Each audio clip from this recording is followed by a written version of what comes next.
மஞ்சள் மஞ்சள் பொதுவா நல்ல காரியங்கள் ஸ்டார்ட் பண்றதுக்கு முன்னாடி இந்த மஞ்சள் எடுத்து வச்சு தான் ஸ்டார்ட் பண்ணுவாங்க. நம்ம வீட்டில் கூட நம்ம அம்மா அக்கா தங்கைகள் நமக்காக நாம நல்லா இருக்கணும்ன்றதுக்காக மஞ்சள் புடவை கட்டிக்கிட்டு தான் வேண்டிக்குவாங்க. அப்படி அந்த மஞ்சள்னாலே ஒரு தனி வைப்பு தாங்க. நம்ம கொடியில கூட அந்த வைப்ரண்டான அந்த எனர்ஜெட்டிக்கான அந்த மஞ்சள் இருக்குமே, அந்த மாதிரி மங்களகரமான மஞ்சள் விளையிற பூமி தான் இந்த ஈரோடு பூமி. இங்க வந்து மஞ்சளை பத்தி பேசாம வேற எங்க போய் பேசுறது? அது மட்டும் இல்ல, இங்க ஒரு மகத்தான ஒரு மனிதரை பத்தி நம்ம பேசி ஆகணும். இந்த ஈரோடு மண் விவசாயத்துக்கும் பேர் போன மண். இங்க நடக்கிற அந்த விவசாயத்துக்கு மிக முக்கியமான ஒரு கவசமா இருக்கிறது என்ன தெரியுமா? காலிங்கராயன் அணை, காலிங்கராயன் கால்வாய். காலிங்கராயன் அணை கட்டினதுலையும் கால்வாய் வெட்டினதுலையும் உயிரான உணர்வு பூர்வமான நிறைய விஷயங்கள் இருக்குது. அப்படி அந்த ப்ராசஸ்ல அவர் அந்த அணை கட்டும் போதும் கால்வாய் வெட்டும் போதும் ரொம்ப சோர்வடைஞ்சிட்டாராம். அப்ப அவங்க அம்மா அதை பார்த்துட்டு சொன்னாங்களாம், மகனே காளிங்கா, தயிர் வித்த காசு தாழ்வாரம் வரைக்கும் இருக்குது, மோர் வித்த காசு முகுடம் வரைக்கும் இருக்குது, அதை எடுத்துக்கிட்டு போய் அணைய கட்டியா கால்வாய வெட்டியான்னு சொல்லி தைரியம் கொடுத்தாங்களாம். பெத்த அம்மா கொடுக்கிற அந்த தைரியம் இருக்கு பாருங்க, அதை தாண்டி வேற எதுவுமே கிடையாதுங்க. ஒரு மனுஷனால எதையும் சாதிச்சு காட்ட முடியும். அப்படி ஒரு தைரியத்தை தான் இப்ப நீங்க என்னுடைய அம்மா அக்கா தங்கைகள் நண்பா நண்பிகள் தோழர்கள் எல்லாரும் எனக்கு கொடுத்திருக்கிறீங்க. அதே தைரியத்தை, அதே துணையா என் கூட நிக்கிறீங்க. இதை எப்படி நம்ம பிரிச்சு விடலாம்? இதை எப்படி நம்ம கெடுக்கலாம்? என்னெல்லாம் அவதூறுகள் நம்ம விஜய் மேல சொல்லி மக்களை நம்ப வைக்கலாம்? என்னெல்லாம் சூழ்ச்சிகள் நம்ம விஜய் மேல பண்ணி மக்களை நம்ப வைக்கலாம்? இப்படி சூழ்ச்சிகளை மட்டுமே நம்பி பொழப்ப நடத்துற சில சூழ்ச்சிக்கார கூட்டங்கள் இதை தொடர்ந்து செஞ்சுக்கிட்டு தான் இருக்கு. ஆனா அவங்களுக்கு தெரியாது, இது இன்னைக்கு நேத்து வந்த உறவு இல்ல. கிட்டத்தட்ட 30-33 வருஷத்துக்கு மேல இருக்கிற உறவு. ஏன் நான் சினிமாவுக்கு வந்தப்போ எனக்கு வயசு 10, அப்பல இருந்தே இந்த உறவு ஸ்டார்ட் ஆகி போயிட்டு இருக்கேன்னு அவங்களுக்கு தெரியாம போச்சு.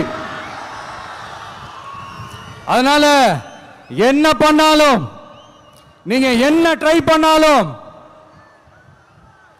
எல்லாத்தையும் விட்டுட்டு மக்களுக்காக வந்திருக்கிற இந்த விஜய மக்கள் ஒரு நாளும் கைவிட மாட்டாங்க. மக்கள் கூடவே நிக்கிறாங்க, கூடவே நிப்பாங்கன்னு அவங்களுக்கு தெரியாம போச்சு. என்னப்பா நிப்பீங்கல்ல? உங்களை நம்பிதாப்பா வந்திருக்கிறேன். அதான் இந்த சத்தம் தாங்க வாழ்நாள் பூரா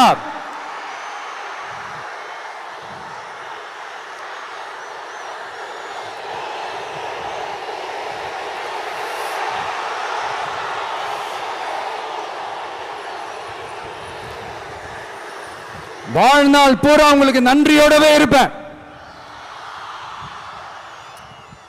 இப்போ நம்ம காளிங்கராயன் அவர்கள் அணையை கட்டுறதுக்காக பவானிக்கு போய் பார்க்கும்போது ஒரு இடத்துல ஒரு பாம்பு வந்து உட்கார்ந்துச்சான், படுத்துச்சான். அது படுத்த இடத்துல தான் அவர் அணையை கட்ட ஸ்டார்ட் பண்ணாராம். அப்புறம் அந்த பாம்பு வளைஞ்சி நெளிஞ்சி போற இடத்துலலாம் கால்வாயை வெட்டினார்னு சொல்லி சில வாய்மொழி கதைகள்லாம் சொன்னாங்க. தண்ணியை சேமிச்சு வச்சு குடிக்கிறதுக்கும் விவசாயத்துக்கும். தம்பி கீழே இறங்கு, தம்பி கீழே இறங்குப்பா, ப்ளீஸ் கீழே இறங்குப்பா.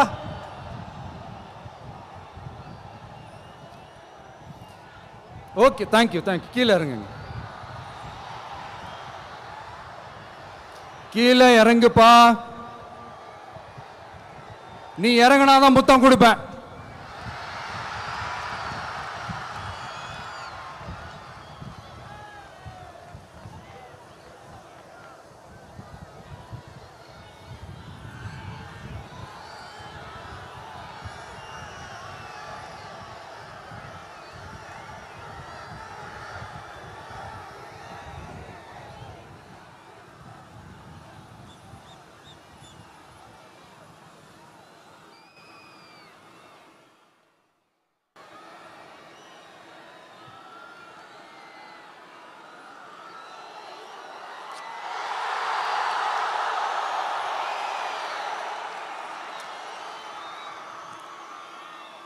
இப்படி தண்ணியை சேமிச்சு வச்சு குடிக்கிறதுக்கும் விவசாயத்துக்கும் வழி வகுக்கிறது எவ்வளவு பெரிய ஒரு நல்ல விஷயம். ஸோ இந்த மாதிரி நல்ல விஷயங்கள்லாம் செஞ்சிட்டு கதைகள் சொன்னா பரவாயில்ல, எதுவுமே செய்யாம கதைகளை மட்டும் அடிச்சு விடுறது எப்படி? அத்திக்கடவு அவிநாசி திட்டத்தை இன்னும் விரிவுபடுத்தினா அந்த 3 மாவட்டத்தில் இருக்கிற லட்சக்கணக்கான மக்களுக்கு எவ்வளவு பிரயோஜனமா இருக்கும். எத்தனையோ லட்சம் ஏக்கர் நிலங்கள்ல விவசாயம் நடத்தினா எவ்வளவு பிரயோஜனமா இருக்கும். ஏன் அதெல்லாம் பண்ண மாட்டேன்றீங்க? வள்ளுவர் கோட்டத்துக்கு காட்டுற அக்கறைய இங்க மக்கள் வாழ்வாதாரத்தில் கொஞ்சம் காட்டலாம்ல, ஏன் காட்ட மாட்டேன்றீங்க? இங்க என்ன கவர்மெண்ட் நடத்துறாங்களா இல்ல கண்காட்சி நடத்துறாங்களா? இந்த 21ஆம் நூற்றாண்டிலே மக்களை பத்தி எதுவுமே யோசிக்கிறது இல்ல. ஆனா அந்த காலத்திலேயே இது எல்லாத்தையும் பத்தி யோசிச்ச மக்களை பத்தி, குடிக்கிற தண்ணியை பத்தி, விவசாயத்தை பத்தி, அணை கட்டுறதை பத்தி, கால்வாய் வெட்டுறதை பத்தி, இதெல்லாம் எங்கிருந்து? பவானியிலிருந்து நொய்யலாறு வரைக்கும் கால்வாய் வெட்டி இது எல்லாத்தையும் பத்தி யோசிச்ச காளிங்கராயன் அவர்களுக்கு கோடி கும்பிடு போட்டாலும் பார்த்தாதுங்க. இப்படி அந்த காலத்தில் இருந்த ஒரு ஹீரோவை பத்தி பேசிட்டு இந்த காலத்தில், அதாவது 1920th செஞ்சுரியில் இருந்த ஒரு ஹீரோவையும் பத்தி நம்ம பேசி ஆகணும்ல. ஒருத்தர் இலகிய மனம் கொண்ட ஹீரோனா இன்னொருத்தர் இரும்பு மாதிரி அயன் மேன் தான். எஸ், நம்ம ஈரோடு கடப்பாறை தான்.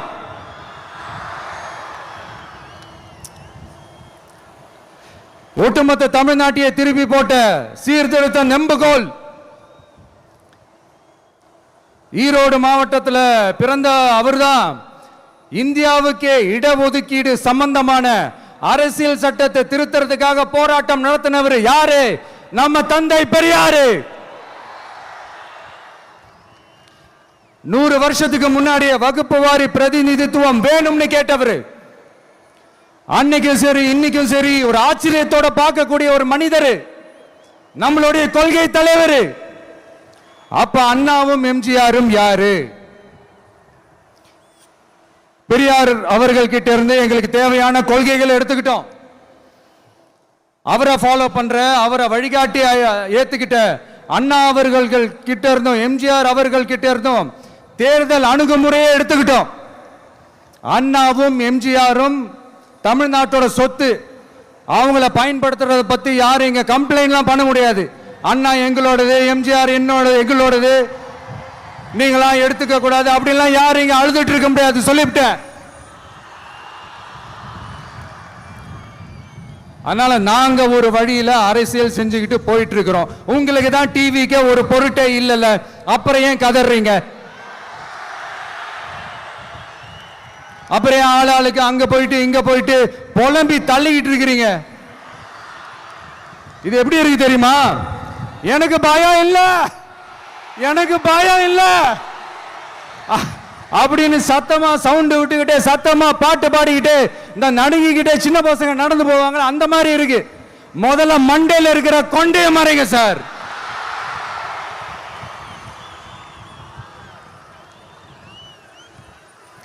சும்மா மாறு வேஷத்துல மறு வச்சுக்கிட்டு மீடியா ஆளு ரேடியோ ஆளுன்னு இவங்க ஆளுங்களே மாத்தி மாத்தி அனுப்பிக்கிட்டு இதெல்லாம் என்ன மக்களுக்கு தெரியாதுன்னு நினைச்சிட்டு இருக்கீங்களா?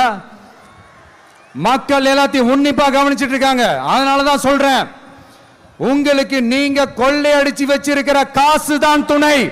ஆனா எனக்கு என் மேல எல்லையில்லா பாசம் வச்சிருக்கிற இந்த மாசு தான் துணை.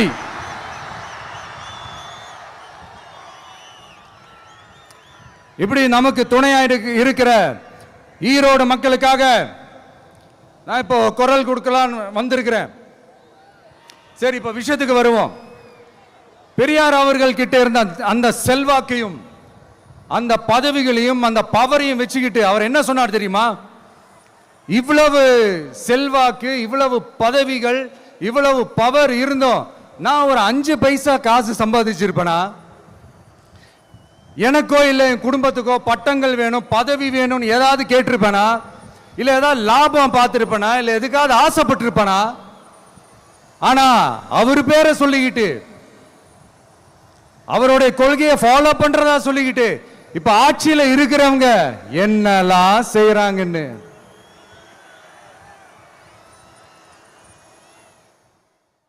அதனாலதான் சொல்றோம், பெரியார் பேரை சொல்லிக்கிட்டு தயவு செஞ்சு கொள்ளையடிக்காதீங்கயா, தயவு செஞ்சு கொள்ளையடிக்காதீங்க. அவரு பேரை சொல்லிக்கிட்டு பெரியார் பேரை சொல்லி கொள்ளையடிக்கிற இவங்க தான் நம்மளுடைய அரசியல் எதிரி. மக்களை நீங்க சொல்லுங்க, நம்மளுடைய அரசியல் எதிரி யாரு? நம்மளுடைய கொள்கை எதிரி யாரு? ரிப்பீட், நம்மளுடைய அரசியல் எதிரி யாரு? நம்மளுடைய கொள்கை எதிரி யாரு? உங்களுக்கு புரியுது இல்ல? எனக்கு அது போதும்யா, எனக்கு வேற எதுவுமே தேவையில்லை.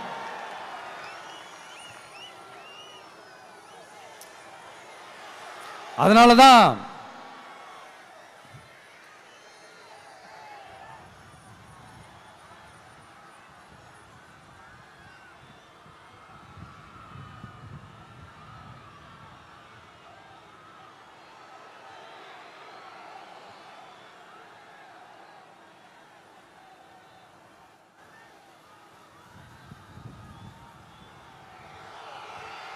உங்களுக்கு நம்மளை பத்தி நம்ம அரசியலோட நீங்க எல்லாரும் என்னோட அரசியலோட கனெக்டடா இருக்கீங்கன்றது ரொம்ப தெளிவா தெரியுது. அதனால எனக்கு அது போதும். அதனாலதான் எதிரிகள் யாருன்னு சொல்லிட்டு களத்துக்கு வந்திருக்கிறோம். அதனால அவங்கள மட்டும் தான் எதிர்ப்போம். அதுவும் அந்த எதிரிகள் யாரு இப்போ இங்க 2026 சட்டமன்ற தேர்தலில் களத்தில் இருக்கிறாங்களோ அவங்கள மட்டும் தான் எதிர்ப்போம். சும்மா களத்திலே இல்லாதவங்களையும் களத்துக்கும் அவங்களுக்கும் சம்பந்தமே இல்லாதவங்களையும் எதிர்க்கிற ஐடியாலாம் இல்ல பாஸ். நீங்க கேட்கிறீங்கன்றதுக்காகலாம் எதிர்த்துட்டு இருக்க முடியாது பாஸ். எங்களுக்கு நிறைய வேலை இருக்குது.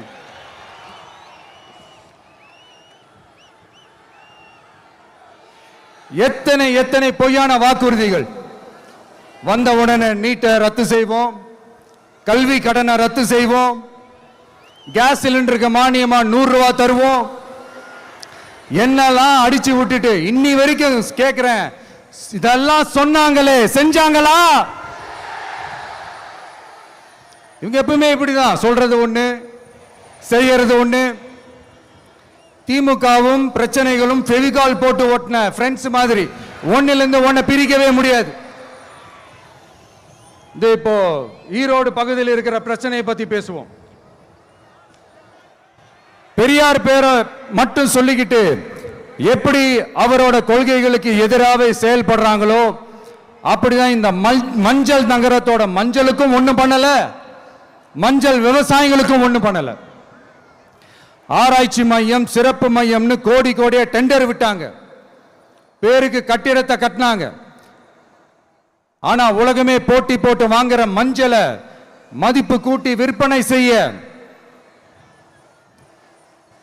அதாவது அதோட வேல்யூ இன்க்ரீஸ் பண்ணி நம்ம விவசாயிகளுக்கும் இந்த மாவட்ட மக்களுக்கும் நன்மை செய்ய இதுவரைக்கும் என்ன செஞ்சிருக்காங்கன்னு யோசிச்சு பார்த்தா ஒரு பெரிய ஜீரோ தான். கரும்பு நெல்லுக்கு அரசாங்கம் விலை பிக்ஸ் பண்றாங்க, அதையும் ஒழுங்கா பண்றதில்ல. ஒவ்வொரு முறையும் பிரச்சனை. அங்க நெல் கொள்முதல் செய்யறதுல ஊழல்.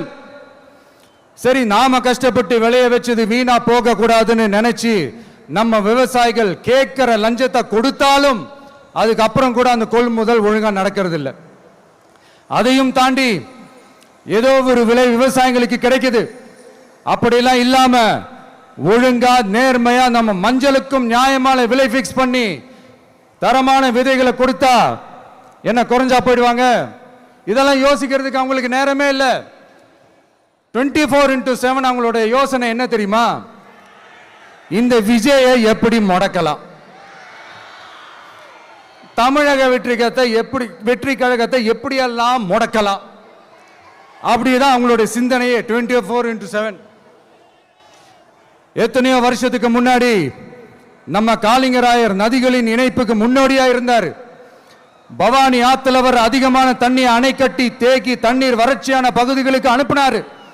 ஆனா இன்னைக்கு இவ்வளவு நவீன வசதிகள் இருந்தோம், இவ்வளவு சயின்ஸ் வளர்ச்சிகள் இருந்தோம், இவ்வளவு டெக்னாலஜி வளர்ச்சிகள் இருந்தோம், அவங்க வாக்குறுதியில் ஒன்று கொடுத்தாங்கல்ல, பவானி நொய்யலாறு அமராவதி 6 இணைப்பு திட்டத்துக்கு ஒரு துரும்ப கூட கிள்ளி போடல. வாக்குறுதி நம்பர் 103 சொன்னாங்களே, செஞ்சாங்களா? சரி, இதாவது ஒரு பெரிய ப்ராஜெக்ட் வைங்க. ஆறுகளை சுத்தப்படுத்த பல்லாயிரம் கோடி நிதி ஒதுக்குவோம், தமிழ்நாட்டில் உள்ள ஆறுகளை சுத்தப்படுத்துவோம்னு சொன்னாங்களே, செஞ்சாங்களா? ஆனா ஆத்து மணலை கொள்ளையடிக்கிறதுல மட்டும் வேலையை கரெக்டா செய்வாங்க. இதை நான் ஏன் திரும்ப திரும்ப சொல்றேன்னா, மக்களே நீங்க புரிஞ்சுக்கணும். கொஞ்சம் மசந்தா மற்ற மாவட்டங்கள்ல மணல் காணாம போன மாதிரி, மலைகள் காணாம போன மாதிரி, நம்ம மாவட்டத்தில் தனி வளத்தை கொடுத்த செம்மண்ணும் காணாம போறதுக்கு வாய்ப்பு இருக்கு மக்களே. நம்ம மண்ணுக்கும் நம்ம ஆத்துக்கும் நம்ம விவசாயிக்கும் தான் இந்த மோசமான நிலைமை. அதனால ஏதாவது தொழில் செஞ்சு பிழைக்கலாம்னு பார்த்தா அதுக்கும் எங்க விடுறாங்க? தொழில்னு பார்த்தா 30% நெசவாளர்களுக்கு கூலி பாக்கி. அரசாங்கம் நம்ம நெசவாளர்கள் கிட்ட இருந்து கொள்முதல் செய்த வேட்டி சேலைக்கான கூலியை கூட போராடித்தான் வாங்க வேண்டியதா இருக்குது. அது சலுகையோ உதவியோ நலத்திட்டமோ கிடைக்காது. நம்ம உழைப்புக்கான ஊதியம், நம்மளோட உரிமை, அதுக்கே போராட வேண்டிய நிலையில தான் இந்த அரசாங்கம் நம்மளை வச்சிருக்கு. நல்லா பார்த்துக்கங்க மக்களே, உரிமைக்கு குரல் கொடுத்தவங்க தான் இவங்க. சிறு குறு தொழில்கள் பீக் ஹவர்ஸ் சார்ஜ்னு கரண்ட்டுக்கு அநியாய விலை வச்சு அதையும் செய்ய விடாம நம்மளை முடக்கிடுறாங்க. அந்த பீக் ஹவர்ஸ் சார்ஜ் கொள்ளையால எத்தனை வருஷமா எவ்வளவு பேர் பாதிக்கப்படுறோம், எவ்வளவு தொழில்கள் பாதிக்கப்படுது. நாமளும் கத்துறோம், போராடுறோம், கோரிக்கை வைக்கிறோம். எதையாவது இவங்க கண்டுக்கிறாங்களா? கொஞ்சம் யோசிங்க. ஏன் கண்டுக்க மாட்டேன்றாங்கன்னு கொஞ்சம் யோசிங்க. அப்பதாங்க பிரைவேட்ல அதிக விலைக்கு கரண்ட் வாங்க முடியும், அதுக்கு டெண்டர் விட முடியும். அப்படி டெண்டர் விட்ட மேட்டர்ல எல்லாம் என்ன நடக்கும்னு உங்களுக்கும் தெரியும், எனக்கும் தெரியும், நம்ம எல்லாருக்குமே தெரியும். இந்த மாதிரி ஈரோடுல மட்டும் இல்ல, எந்த மாவட்டத்துக்கு போனாலும் பிரச்சனைகள் மேல பிரச்சனைகள் தான். அதையெல்லாம் தீக்கிறதுக்கு ஒரு சொல்யூஷன் கூட சொல்லாம இதுல வேற பெருமையா மாடல் அரசுங்கிறது இல்ல. நான் கேட்கிறேன், கூச்சமா இல்ல?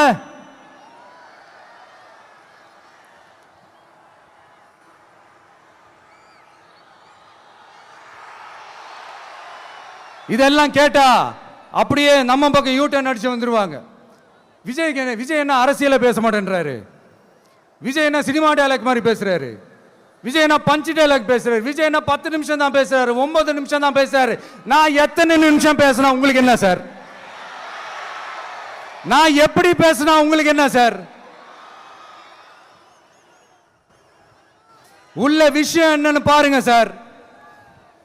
ஒவ்வொரு மாவட்டத்துக்கும் போய் மக்கள் ஃபேஸ் பண்ற பிரச்சனைகளை எடுத்து பேசிட்டு இருக்கிறேன். பின்ன அது அரசியல் இல்லாம வேற எதுதான் அரசியல்? உங்களை மாதிரி தனிப்பட்ட முறையில் தரக்குறைவா அசிங்கமா பேசுறதுதான் அரசியல்னா அந்த அரசியல் நமக்கு வராது. வராதுன்னா நல்லாவே வரும். உங்களை விட எனக்கு அது நல்லாவே வரும். வேணான்னு விட்டு வச்சிருக்கிறோம். அப்புறம் உங்களுக்கு நமக்கு என்ன வித்தியாசம்? காஞ்சிபுரத்தில் நாம பேசும்போது இந்த மாதிரி உங்களால் அமைக்கப்பட போற ஆட்சியில நம்ம ஆட்சிக்கு வந்த உடனே என்னெல்லாம் செய்ய போறோம்ன்றது சிலது சொன்னோம். அதையெல்லாம் தப்பா புரிஞ்சுக்கிட்டு இப்போ சொல்றேன், விளக்கமா சொல்றேன்.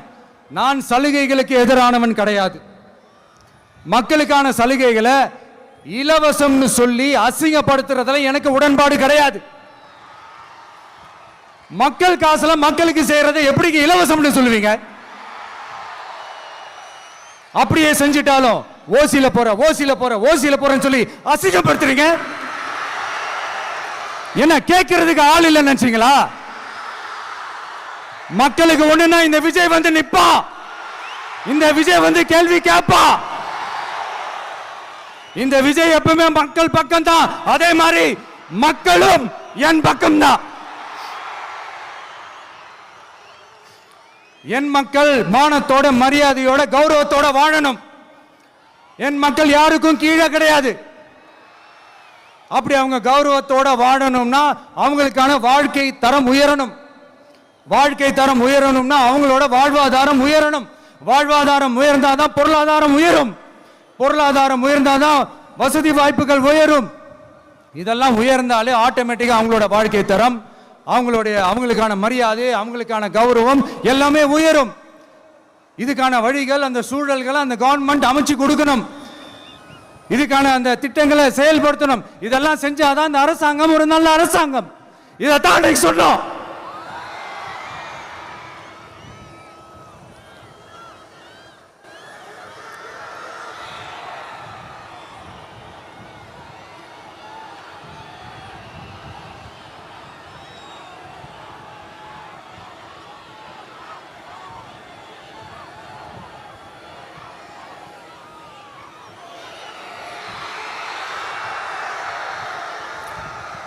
இதைத்தான் இன்னைக்கு சொன்னோம். உடனே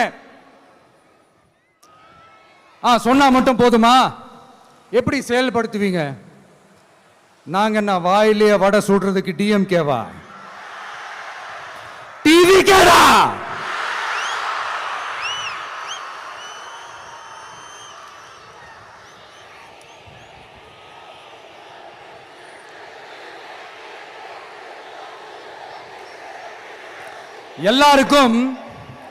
எல்லாருக்கும் நிரந்தரமான ஒரு வீடு இருக்கணும்னு சொன்னோம். உடனே எங்க ஆட்சியிலே நாங்க எல்லாரும் வீடு கட்டி கொடுத்துட்டோமே அப்படிங்கிறது இல்ல. நான் கேட்கிறேன், இங்க உங்களை தான் கேட்கிறேன், இங்க வாடகைக்கு இருக்கிறவங்களே இங்க யாரும் இல்லையா?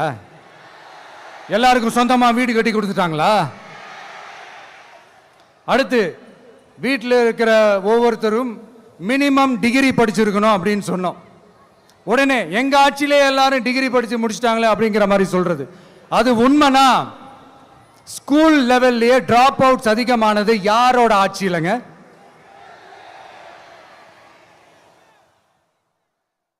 பசங்க பிள்ளைங்க யாரும் ஸ்கூல்ல சேரலன்னு சொல்லிட்டு எனக்கு தெரிஞ்சு 207 கவர்மெண்ட் ஸ்கூல்ஸ் மூடினது யாரோட ஆட்சியிலங்க? இதுல கல்வியில் சிறந்த தமிழ்நாடுன்னு டிராமா வேற. அடுத்து குடும்பத்தில் ஒருத்தருக்கு நிரந்தரமான வருமானம் வரணும், வேலை வாய்ப்பு கிடைக்கணும் அப்படின்னா நாங்க கொடுக்காத வருமானமா, நாங்க கொடுக்காத வேலையா அப்படிங்கிறது. எத்தனையோ லட்சம் காலி பணியிடங்கள் நிரப்புவோம்னு வாக்குறுதி கொடுத்துட்டு ஆட்சிக்கு வந்தீங்களே, எத்தனை லட்சம் காலி பணியிடங்களை நிரப்புனீங்க? அட்லீஸ்ட் 1 லட்சம் காலி பணியிடங்களாவது நிரப்புனீங்களா? இதெல்லாம் சொல்லிட்டு மக்களை ஏமாத்துறது யாரோட ஆட்சியிலங்க? அடுத்து ரொம்ப முக்கியமா பெண்களுக்கு பாதுகாப்பு இல்லை, சட்டம் ஒழுங்கு சரியா இல்லைன்னு சொன்னா தமிழ்நாட்டில் பெண்கள் பாதுகாப்பு தான் அதிகமா இருக்குதான். நீங்க சொல்லுங்க மக்களே, பெண்கள் பாதுகாப்பு இருக்கு, சட்டம் ஒழுங்கு சரியா இருக்கு? அவங்க சொல்றது உண்மையா? அவங்க சொல்றதை நீங்க ஏத்துக்கிறீங்களா? சத்தமா கேக்குதா சார்? இதுதான் ரியாலிட்டி, இதுதான் நிஜம். நம்மளுடைய ஆட்சியில சட்டம் ஒழுங்குல சமரசமே இருக்காது. அதனாலதான் இவ்வளவு ஸ்ட்ராங்கா சொல்றோம், தைரியமா இருங்க மக்களே. இந்த மாதிரி விஷயங்கள்லாம் நம்ம மக்கள் கிட்ட எடுத்து சொன்னா உடனே இந்த இது எடுத்துட்டு வந்துருவாங்க.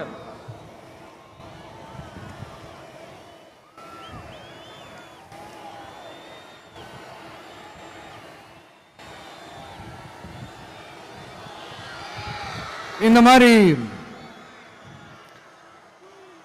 இதெல்லாம் என்னென்ன செய்ய போறோன்றது சிலதெல்லாம் காஞ்சிபுரத்தில் சொன்ன மாதிரி சொன்னா எல்லாத்தையும் தப்பா திருச்சி பேசிக்கிட்டு அவதூறு பரப்பிக்கிட்டு. நான் கூட யோசிப்பேன், எம்ஜிஆர் அவர்களும் மேடம் ஜெயலலிதா மேடம் அவங்களும் ஒரே வார்த்தையில சொல்லி இந்த திமுகவை காலி பண்ணாங்கல்ல. நான் கூட யோசிப்பேன், ஏன் இவ்வளவு ஹார்ஷா பேசுறாங்க, ஏன் இவ்வளவு ஹார்ஷா அவங்கள திட்டுறாங்கன்னு யோசிச்சது உண்டு.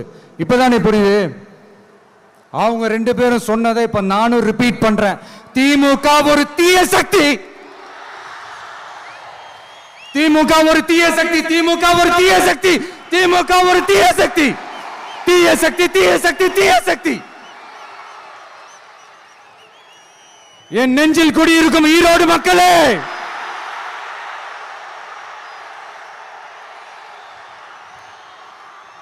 டிவிகே ஒரு தூய சக்தி. எப்படி? டிவிகே ஒரு தூய சக்தி. தூய சக்தி டிவிகேவுக்கும் தீய சக்தி டிஎம்கேவுக்கும் தான் போட்டியே.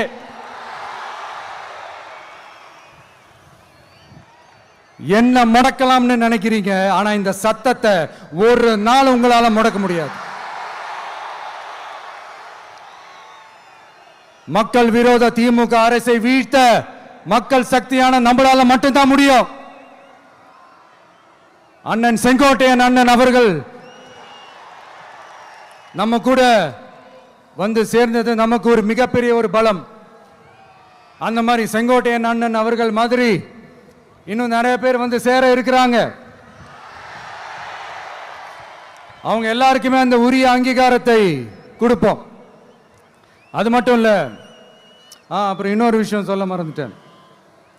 இப்போ ரீசண்டா ஒரு இடத்துல நம்ம சிஎம் சார் அவர்கள் பேசும்போது சொன்னாங்க, என் கேரக்டரையே புரிஞ்சுக்க மாட்டேங்கிறேன்.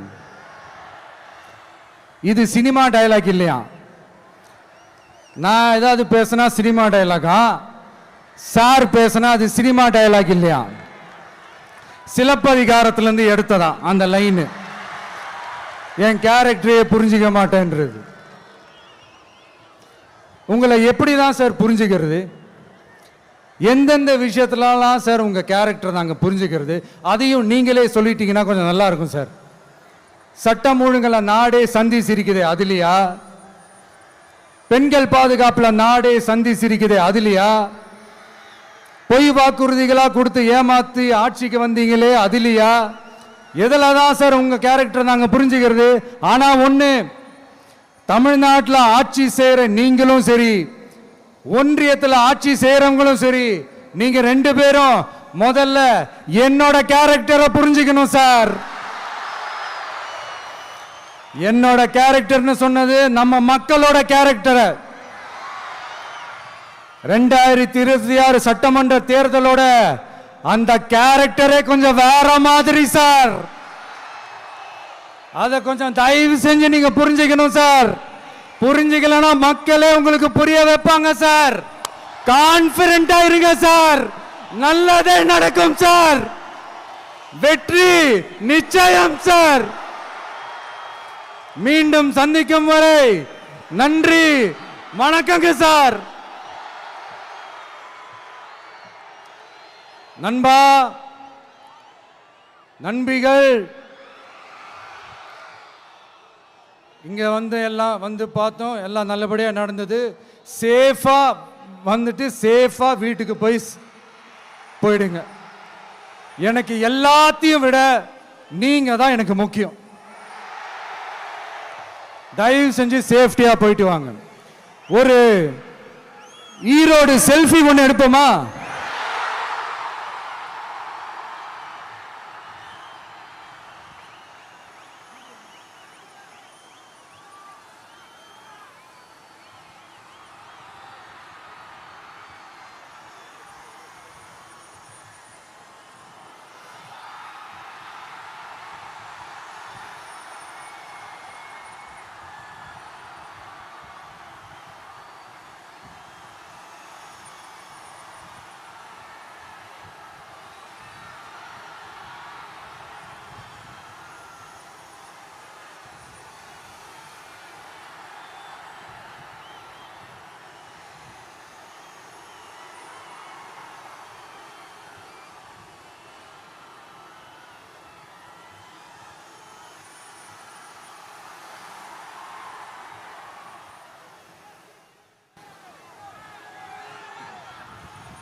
சென்ட் ஜோர்ஜ் கோட்டையில் முதலமைச்சராக தலைவர் வருவதற்காக அண்ணன் செங்கோட்டையிலும் செங்கோலை தருகிறார்.